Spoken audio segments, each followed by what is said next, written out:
So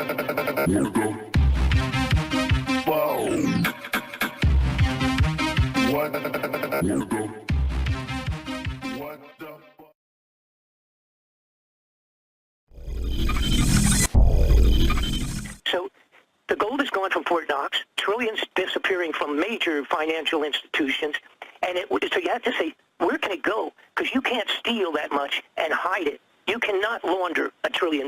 That's a physical impossibility. Now, if you are the government and you are building hundreds of underground facilities, which is going on, and you are assisting the Russians to build 5,000 of them underground, and the other nations of the world, you're assisting with our tax dollars to build underground facilities, and they are putting multi-millions of dollars into weapons to shoot rioters on the street. They're spending all this money cutting deals with Russia to bring over extra people to assist in the time of need. They're training 24/7 for open war against us. It's high treason. Okay, now, so I had to sit back and I said, well, wait a minute, what's going on? So, of course, then with just a little more inquiry, a little more snooping, and a few more people coming to you from under the table, the bottom line is simply this. They are fully anticipating a catastrophic celestial impact. That's the terminology they used when they were cutting the deal with the Russians to bring assistance over here when needed for FEMA, for the federal emergency. They are anticipating a celestial impact. What it is, they had all of a sudden discovered, and it was let's put it this way, it was a vague possibility a while back that there was going to be, that this 10th planet, the Nibiru, Planet X, whatever you want to call it, was potentially way out there and it's going to come back and make a circle through. All right, well, that was kind of close to Earth. And that was kind of a maybe possibility kind of a thing. But someplace around 1983, and it was verified by a Central Intelligence person, friend of mine out of Washington, at such a high level that this particular agent used to write speeches for Reagan and Bill Casey, with Bill Casey for a long time, head of the CIA. Anyhow, the bottom line was that about 83 sometime in that period of time, they had some kind of a confirmation that, hey, this thing is coming back, and it's going to take a few years. It might take 20 years or so, but it absolutely will be coming back. And they started at that point in time expanding the underground facilities and all of that. And it's got nothing to do with nuclear or anything. What it has to do in reality, all of this, and what irritates me more than anything is they have kept all this totally secret from the general public. They've lied and covered up about it and said, oh, no, it was this, that, and the other thing. But they have taken every single possible dollar bill and gold bar that they can, and it is gone. It's out of here. It has either been directly applied to the construction of these hideout survival facilities for the limited few. And by the way, it's been coming out in the news. What are these giant concrete fortresses in the Ozarks and other areas? And then it turns out there's bases under them, and they're really like an underground train station, above-ground terminal. That's what I've been told by people involved in the construction. Oh, that particular construction you're talking about, by 72,000 square feet, it's registered as a private party home. The guy's a Central Intelligence operative and a genius that has put together many of the spy electronic operations that are used by our military. That's the fellow, his name's Stephen Huff. He's the fellow that owns this particular large construction. It is the fourth largest house in the United States. It makes Bill Gates' place look like an outhouse. Well, the truth is he was given the NSA satellite patents on a bunch of stuff to be given tens of billions, but he's really just the front for a government operations, my information. Most likely that's exactly the situation. Now, where his home is located, which is over top of this multi-thousand miles of tunnels under the ground, which I was told about in 95. I got some pictures of it in 95. Didn't believe it and have been pursuing it ever since. It's absolutely a reality. The tunnels, there's so many tunnels under the United States with these connecting things. It's like a spider web of tunnels beneath the ground. Now, here's the bottom line. They've taken all of this money, every cent that belongs to the United States taxpayers. They've totally kept it secret. They are absolutely awaiting the incoming of this huge 10th planet is what it amounts to be. And it's in this gigantic, huge orbital configuration. Takes it like 3,000 years to come around. And it's in the Kuiper Belt. Well, then what about all the false starts where they said it was going to come a decade ago and all that? Well, I can't account for all of that. I know some of it's misinterpretation of different things. The point is that I have seen their concern about that, but that really they were going to use space-based weapon systems. The cover would be a defensive system. And I know the U.S. and Russia have had meetings at the UN I'm just backing up what Fletcher's saying, and they claim they're building underground bases in COG, that's Continuity of Government Systems, for comets, asteroids.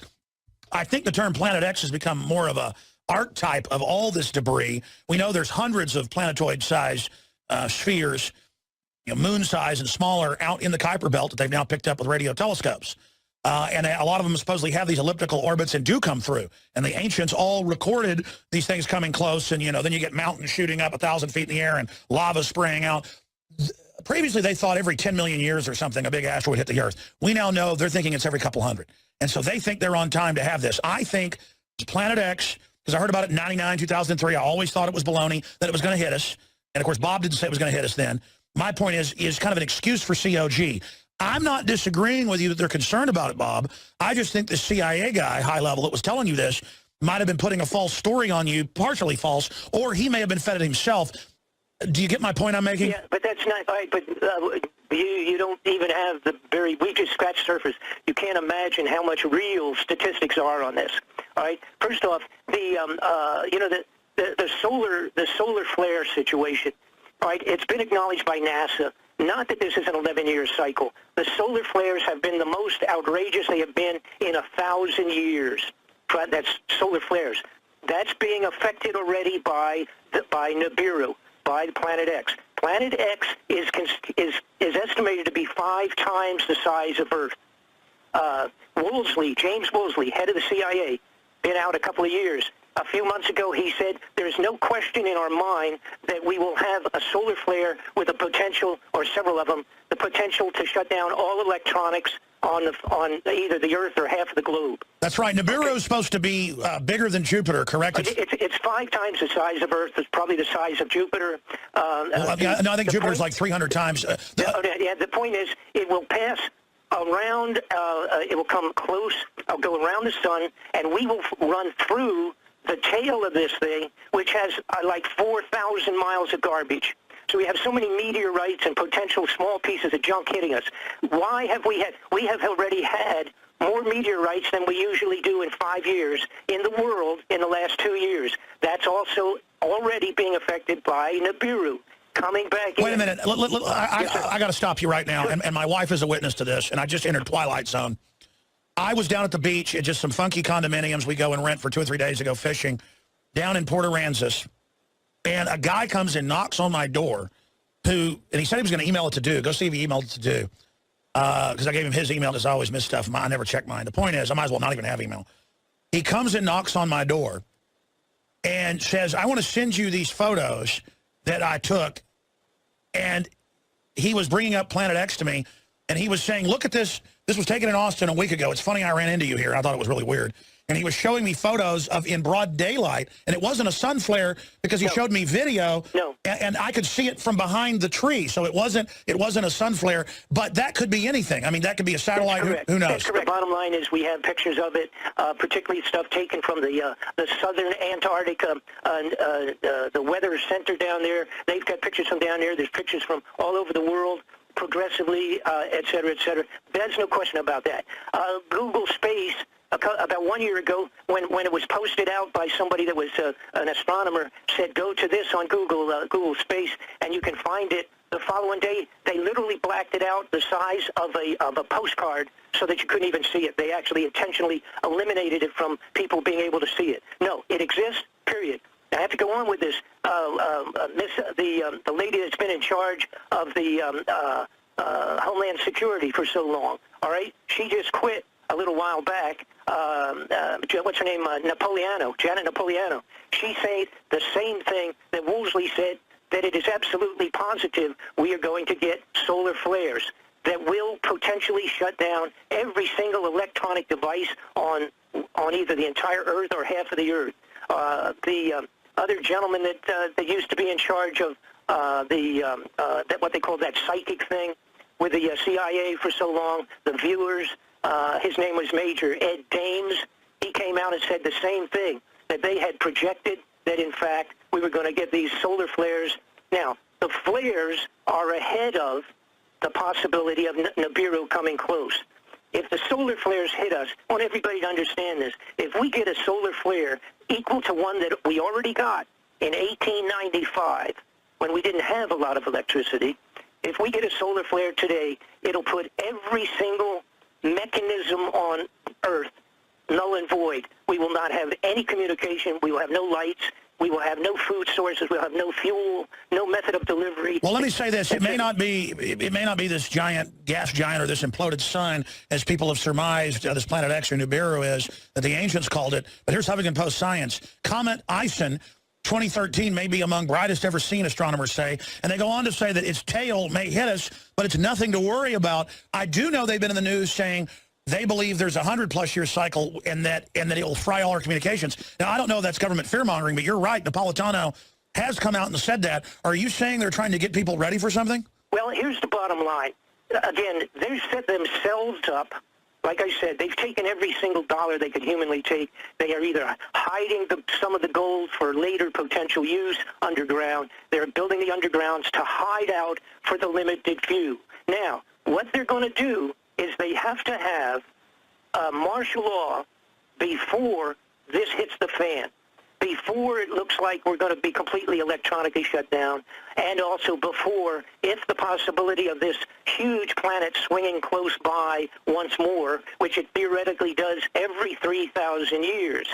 Now, they have to have some excuse.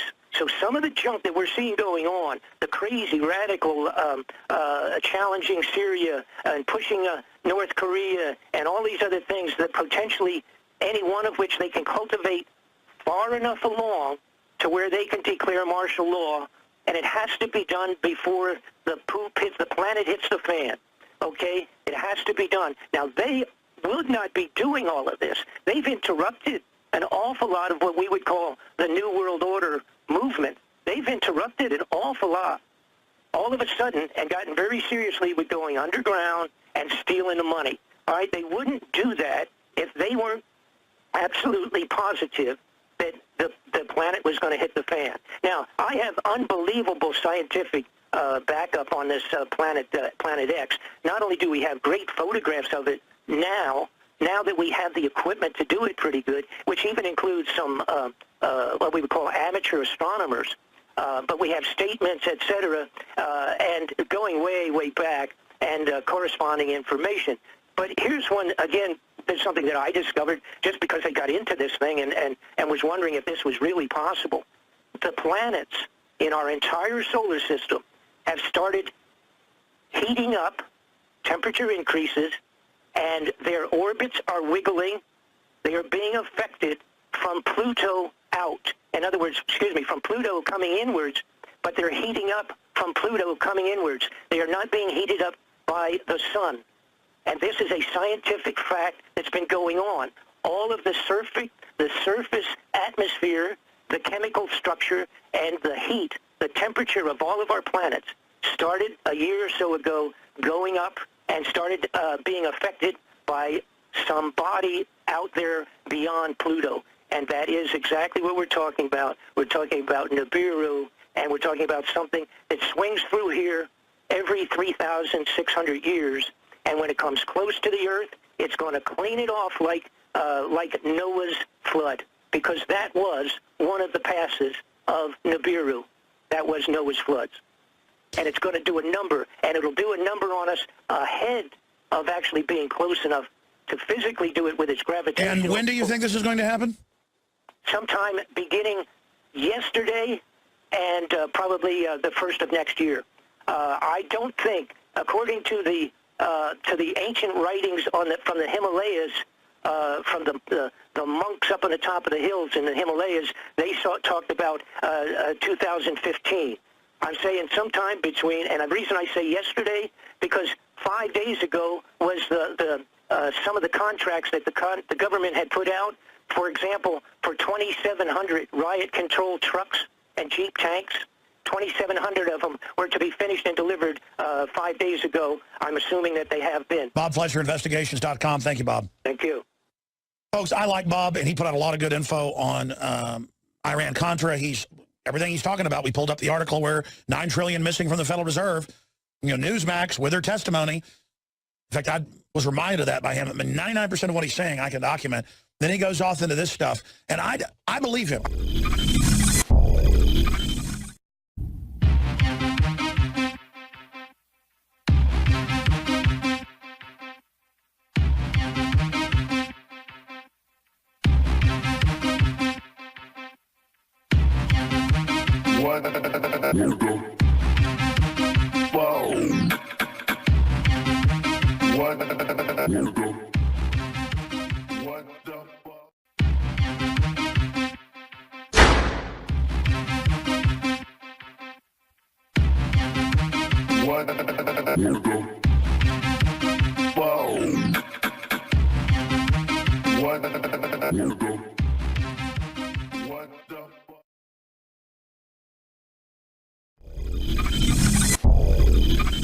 So the gold has gone from Fort Knox, trillions disappearing from major financial institutions, and so you have to say, where can it go? Because you can't steal that much and hide it. You cannot launder $1 trillion.